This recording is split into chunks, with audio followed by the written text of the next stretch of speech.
The rich smell of roasted turkey filled the house, but the dining room was still freezing.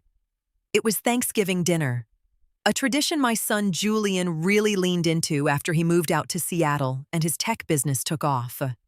He was sitting across from me, a heavy Swiss watch peeking out from the cuff of his custom-tailored shirt. I was huddled in my favorite armchair, wrapped tight in a thick, scratchy wool blanket. Julian watched me rub my hands together and frowned.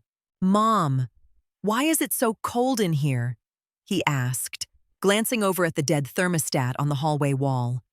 "Is the $7,800 Sloan sends you every month not enough to keep the heat on?"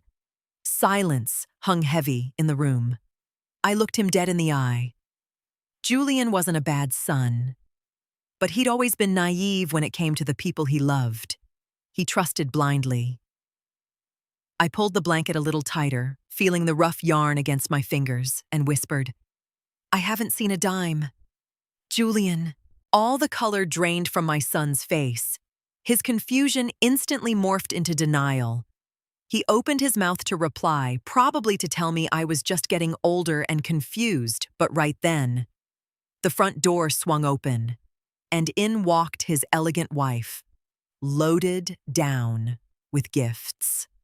Sloan was wearing a designer coat that cost more than all the furniture in my living room combined, flawless heels, and a dazzling, perfectly practiced smile. "Happy Thanksgiving," she announced, dropping some glossy gift bags on the entryway table. "Sorry we're late. The traffic was an absolute nightmare. Mom, I brought you something beautiful to keep you warm." Julian stood up slowly, never taking his eyes off her. Sloan felt the tension immediately. Her smile slipped, just a fraction of an inch, but it was enough for me to catch it. I didn't say another word. I just waited to watch her little theater production crumble. The whole arrangement started 3 years ago when Julian's software company exploded. Overnight. My son went from a hardworking engineer to a millionaire tech founder. His life changed, and with it came this sudden, overwhelming need to feel like he was taking care of me. I, Evelyn Hayes, have always been an independent woman.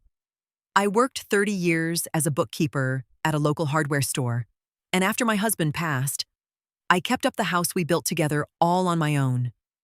I never asked them for a thing, but Sloan insisted. "Evelyn, you've worked hard enough," she told me one afternoon over tea in my living room, her eyes sweeping over my antique furniture with barely hidden disdain. "Julian and I want to take care of everything now. I'll manage a monthly fund for your expenses, house maintenance, and your overall comfort. You just relax." Julian thought it was a brilliant idea. I didn't have the energy to pick a fight, so I accepted the debit card Sloan handed me, supposedly linked to a shiny new account where they'd deposit my allowance. The very first winter, the house's boiler gave out. I called Sloan to tell her I needed a repairman. She answered right away, promising she'd handle it that same afternoon. 3 days passed. The cold was settling deep into my bones. When I tried calling back, she sent me straight to voicemail. I didn't cry, and I didn't call my son to complain. I simply pulled out my address book, called Frank, a trusted HVAC guy from the neighborhood, and paid him out of my own savings. When Frank handed me the itemized invoice, I didn't toss it in the trash. I folded it carefully and tucked it into a blue folder in my desk drawer. That was the day I realized Sloan was lying to me, and I decided to start watching her every move. Sloan's visits slowly turned into a monthly ritual of quiet humiliation. She'd pull up in her luxury SUV, hop out in a rush, and dump a couple of plastic grocery bags on my kitchen island. "Brought you some groceries, Evelyn," she'd say, scrolling through her phone without even looking up at me. "Everything is so expensive right now, but you know you're a priority to us." I'd walk over and unpack the bags. Inside, I'd find generic store brands, wilted vegetables, and a few cans of sodium-heavy soup. No fresh meat. Nothing I actually enjoyed eating. Doing the math in my head, the whole haul couldn't have cost more than $30. Meanwhile, she was sporting a brand new handbag I'd just seen in Vogue. One morning, after she rushed out the door complaining about how hard she worked for this family, I walked down to the ATM at the bank on Main Street. I slid in the debit card she'd given me for medical expenses and emergencies. I hit the button to check the balance. The little printed receipt spit out a laughable number, $12.50. I didn't shed a single tear of disappointment. I just felt a crystal-clear sense of reality. Sloan was bleeding that $7,800 a month dry to fund her own lifestyle, tossing me the absolute bare minimum scraps just to keep up appearances with Julian. I took my card back. Instead of calling my son and causing a blowout, which Sloan could easily spin by saying I was just a confused old woman who didn't know how to work an ATM, I walked 2 more blocks to my own credit union. I withdrew a large chunk of my pension and opened a new, private savings account across town, making sure neither Julian nor his wife could ever track my money. I shoved Sloan's debit card into a drawer, right next to the cheap grocery receipts, biding my time. Sloan's sheer nerve only grew. One Tuesday morning, she showed up with 2 movers carrying heavy cardboard boxes. "We're going to store some things here. Evelyn," she announced, pointing toward my formal dining room. "Our garage is completely packed, and it's not like you ever use this space anyway.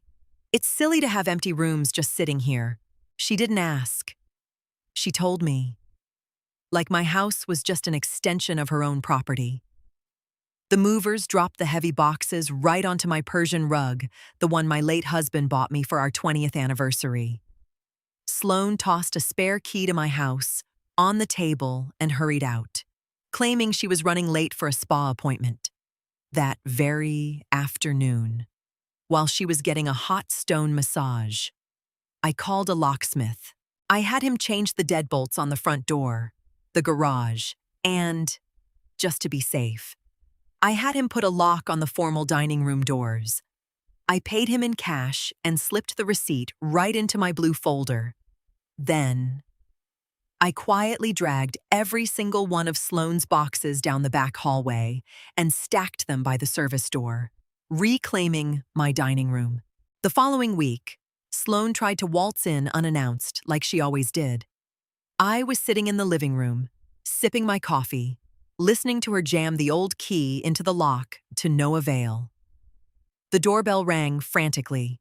I opened the door, slow and steady, still holding my mug. "My key isn't working," she spat, her face flushed with irritation.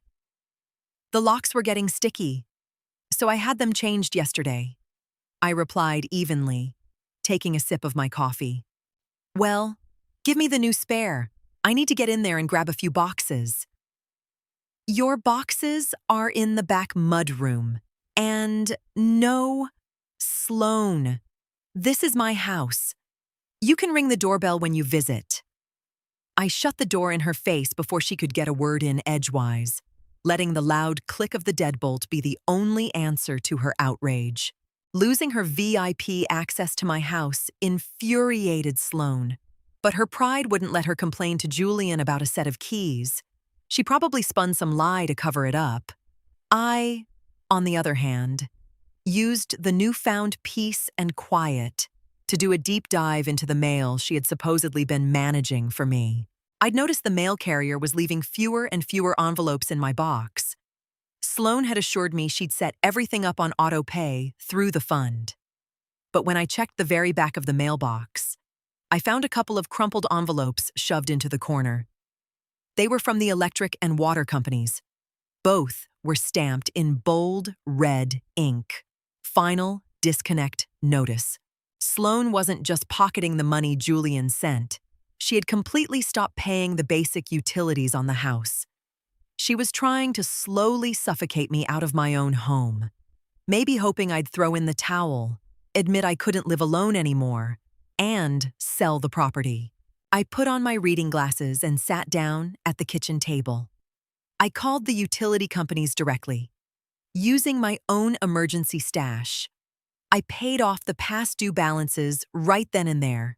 I demanded that, moving forward, all bills be sent exclusively to my personal email address, and I revoked any third-party authorizations on my accounts.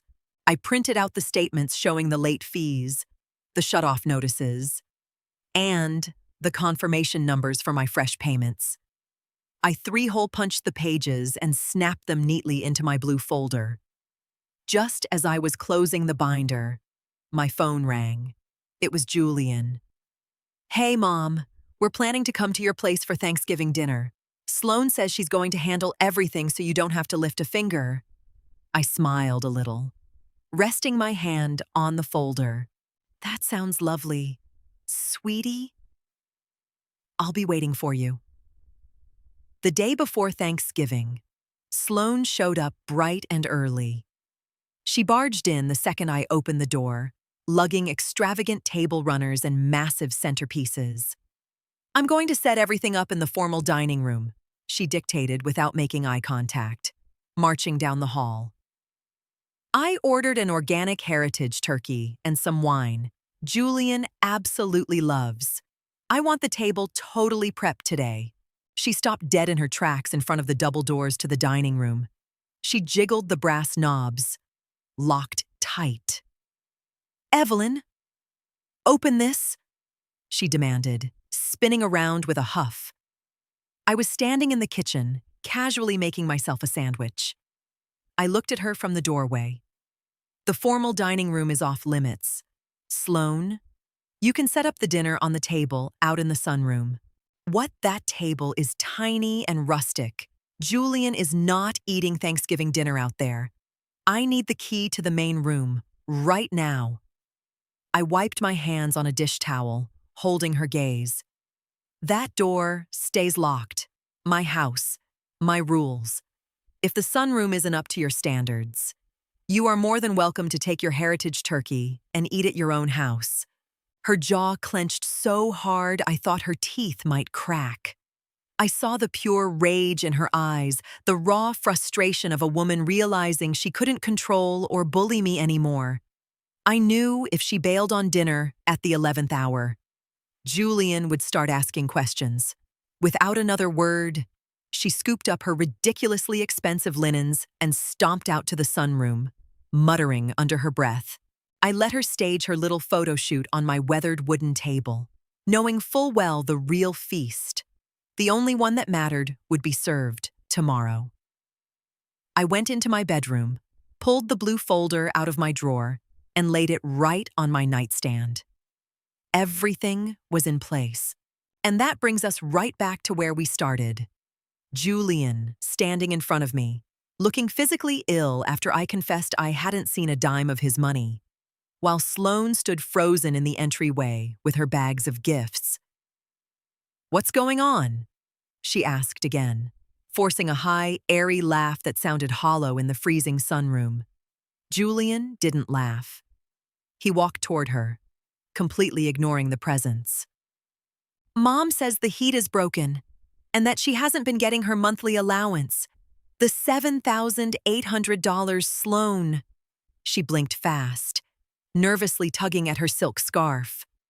"Oh, Julian. You know how Evelyn gets. She's probably just a little mixed up. The boiler must have just tripped yesterday. And the money? Well, the money is safe in the account for her expenses. I bring her groceries every single week." "Groceries," I chimed in, keeping my voice dead calm. "You mean the clearance rack canned soup you dump on my counter while you're breaking in a new designer handbag?" Sloan shot me a look that could kill, but instantly softened her features as she turned back to her husband. "Honey, I've been managing the fund perfectly. There have been medical bills, major house repairs, things Evelyn just doesn't understand at her age. Everything is totally under control. I swear, Julian looked at her, then back at me. I could see the gears turning in his head. It broke my heart. He wanted to believe his wife. He desperately wanted to believe he hadn't made a massive, catastrophic mistake by trusting her with my well-being. "Repairs?" he asked, grabbing onto her words like a lifeline. "Is that true? Mom, have there been major expenses?" I nodded slowly. I stood up from my chair, leaning a bit on the armrest. "Yes, Julian, there have been expenses. Give me 1 minute." I walked to my bedroom with a steady stride. My hands weren't shaking. I didn't feel sad. I just felt the cold, hard satisfaction of someone who built a brick wall and was finally watching it stop a hurricane. I walked back into the sunroom with the blue folder in my hands and dropped it onto the rustic table, right next to Sloane's organic turkey. "Open it," I told my son. Julian flipped open the plastic cover.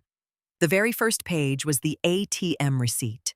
"That's the balance on the emergency debit card Sloane gave me. $12.50, I said smoothly. Julian turned the page. His breathing got heavier. "Those are the disconnect notices for the water and power. They were days away from shutting off my utilities last month. I paid them myself, out of my own pension. The confirmation receipts are stapled right behind them." Sloane stepped forward, raising her voice for the first time. "Those papers don't prove anything. The fund money goes toward other things." "What things?" "Sloane," Julian demanded, looking up from the folder. The doubt in his voice was gone, replaced by a hollow, crushing disappointment. "For the locks, Mom has the locksmith's invoice right here.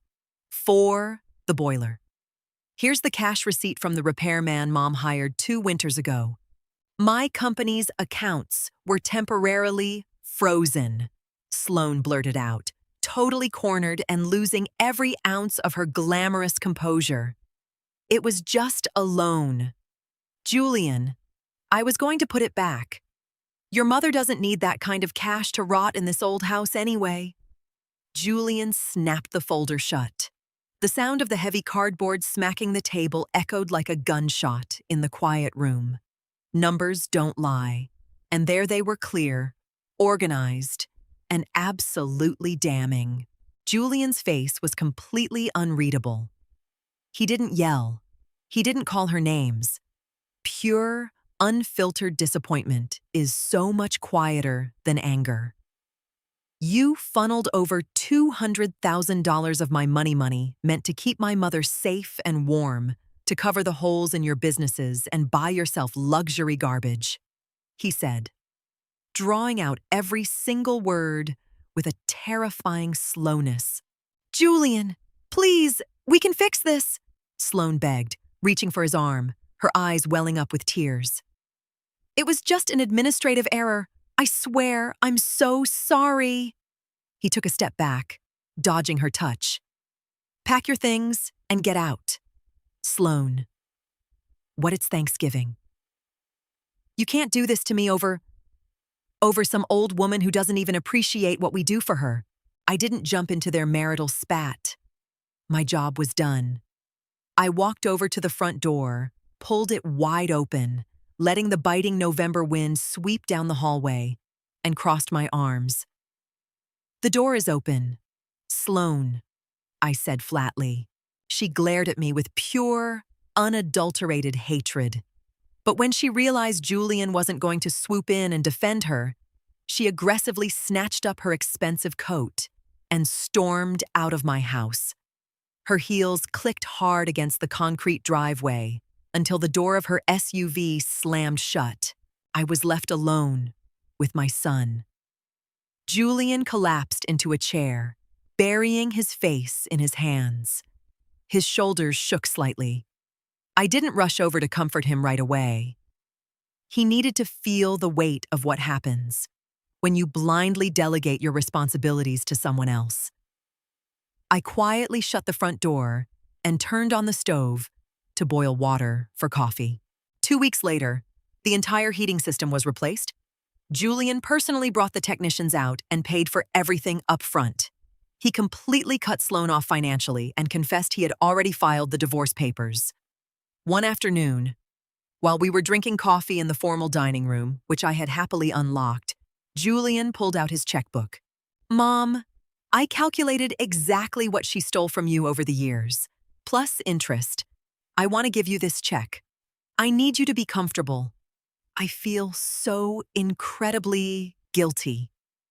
I looked down at the massive number written on that check, and, with a calm hand, I slid it right back across the table to him. "Keep your money, Julian. I have my pension, and I have everything I need. But Mom, it's only fair. Please let me make this right. You can't fix this with a check," I told him, looking him squarely in the eye. "Sloan thought she could walk all over me because she assumed I depended on you. I don't need your charity, and I don't need your guilt. The only thing I need from you is that when you walk through that front door, you come in as my son, not my bank, and definitely not my savior." Julian nodded slowly. The message finally sank in. He put his checkbook away. That winter was different. The house was always perfectly toasty. Nobody barged in to drop cheap soup on my counter or treat me like an old piece of furniture taking up space in my own living room. I took back my house, my autonomy, and my peace of mind. Sometimes, the best way to protect yourself isn't by screaming from the rooftops or threatening legal action. Sometimes, it's just knowing exactly when to change the locks and when to let the paperwork do the talking. The house was warm, and finally, so was my heart. If there's one major takeaway from this whole ordeal, it's that dignity doesn't have to be loud. We don't need to scream to command respect, stir up family drama, or sit around waiting for someone to rescue us. Sometimes, the biggest flex of power is simply keeping your receipts, building your own emergency fund, and knowing how to call a locksmith. Handing over the reins of your well-being to someone else just because it's convenient or you don't want to be a burden is the fastest way to lose control of your own life. Family love is a beautiful thing, but it is not a free pass for people to bulldoze your boundaries or treat you like an afterthought.